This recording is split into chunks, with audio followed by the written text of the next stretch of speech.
Everything happens for a reason. That's what I like to tell myself when things don't quite go the way I want them to. But I like to say this as often as I can because it helps keep my optimism alive. The phrase in of itself, everything happens for a reason, is optimistic. The reason is seen as the answer, the why, as to why things happen the way they do. This phrase helps you find the silver lining in situations that you wouldn't think seem to have one. They help you find the happiness that can be found all around you if you make the decision to go look for them. The reason is the search for a better tomorrow. And sometimes the hope for a better tomorrow is all we have to work with.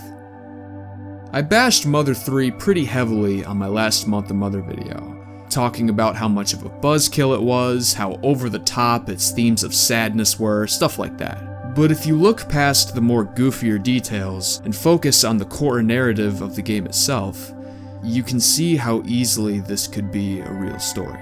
Two boys lose their mother due to circumstances out of their control, sending a once carefree and happy family into shock. One of the boys, overtaken with anger and sadness, tries to enact revenge on his mother's killers by hunting them down, and winds up missing in the process.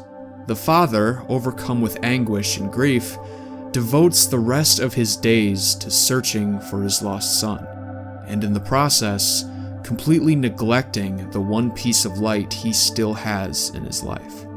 Mother 3's story is hauntingly grounded, especially for a game coming from Nintendo's catalog, and when it comes to the more darker themes this game houses, this really is the tip of the iceberg. Abuse is a major theme at play here, with Wes verbally abusing his son Duster on multiple occasions, and nearly the entirety of Chapter 3 is devoted to Facade punting Salsa for everything he does. There's even a scene on Tane Island that alludes to some domestic abuse between Flint and his son Lucas. That's some pretty messed up stuff right there. However, Mother 3 isn't the only game in the series that handles heavier themes like this. EarthBound Beginnings deals with the concepts of bullying and traumatic events in someone's past that they are unable to overcome. EarthBound deals with homesickness, abandonment, and revenge, and what can happen if you let hatred and misery overtake you. While these are obviously not as in-your-face or as direct as Mother 3's themes present themselves, they still hold a lot of weight and have the ability to mirror real-life scenarios. So with all of this being said, what am I trying to get at here? Well, what I'm trying to say here is that Atoy gave us a series very similar to our own lives in more ways than we originally thought. On the surface, these games appear to be otherworldly. Aliens, chimeras, and spaceships alike. But if you dive deeper into the complexities of the story, you'll realize that EarthBound is human. The problems these heroes face are real-life scenarios that many of us, unfortunately, have to deal with from time to time. Loss, sadness, isolation, all of which were woven into the game in an attempt to keep this story as grounded and as human as possible. Bound to the earth, if you will. But this is only half of the puzzle here. Itoy chose to infuse his games with the harsh realities of life, but he didn't stop there.